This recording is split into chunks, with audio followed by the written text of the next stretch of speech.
It's called My Two-Faced Friend. It's actually written about Judith Tobias right here. Give a round of applause. Okay.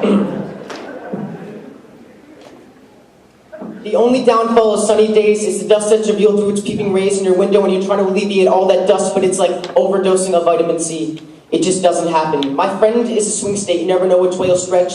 If he'll swing, sway, or settle. If he'll steer, sit, or pedal. Once he decides he resigns, he'll muse in the wound, scar, and bruise. Call it a joke. Call it crucial to choose, and call it mutually amusing to both our continuums. The scene is a party. I spin my web of reality for a small audience. Here he comes strutting over like a metronome with his waist before his chest and hair in a mess. Yo, Lee! Chill. There are girls here.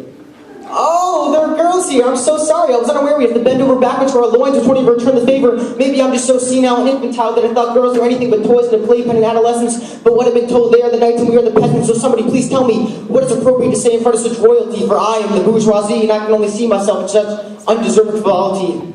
And to think I come before the royal so-called counterpart that controls how I choose to conduct myself. And it has suddenly become illegal to talk like your neurotransmitters are moving faster than the average speed of Boca Raton, Florida. Yo, dude, just relax. It's enough. Don't tell me to relax. Don't you dare yell at me for peeing on the seat. Everybody pees in the seat, so don't go around thinking you're the Queen of England when you take a leak. Because being blunt, brash, and bleak is hot, while being fake, fair, and fraud is worthy of exile. Dude, this is whack. I can't deal. Oh, it's whack, is it?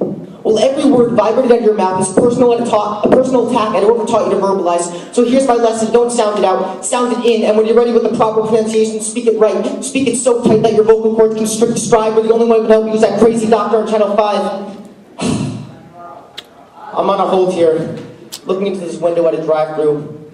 I don't want to order anything. Simply looking for someone to talk to. Searching, in fact, for a single soul that has as much interest in my problems as I do. She keeps asking me what I want to order. I want a friend who's the same when you wake up as it was when you went to sleep. I want a friend who will call me out when things are unfunny and say the truth about global indecencies rather than just repeating what his father's news over loud TV. I want you to collect frequent dryer miles for attempting to understand me and collect files and files of isms we've created and cliche sayings we've hated, but most of all, be consistent with one and only one face. I don't care if it's the condescending a-hole that rips me to shreds and calls it the Federals when I swear it's the Feds. You can choose to relate to real-life scenarios while living in a metaphor or cheat the undefined system by destroying its unidentified core. But time consumes the best of time, which is all being recorded in an amount of time soon to be historical, something kids will dread to cram into their tiny craniums and they push them with crayons just to calculate where you stand in a race involving race, sex, and public denial of what you really like or what really tickles your Elmo, who you wish you would have said hello to. But it was too simple for me.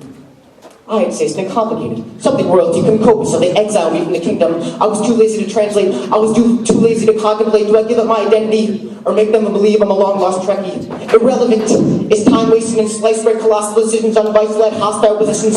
So here's where you come in, my co-complexion contemporary, my dual-direction foiled friend or foe. You invented this world because you couldn't decide between vanilla and chocolate. With all that clutter, you mixed peanuts and butter and didn't indulge until jelly was joined. My parapus pal, you have all these powers to a degree, but no constant to add to your chi.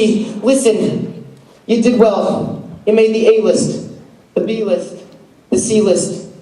Your only concern should be, is did you make the Lee list?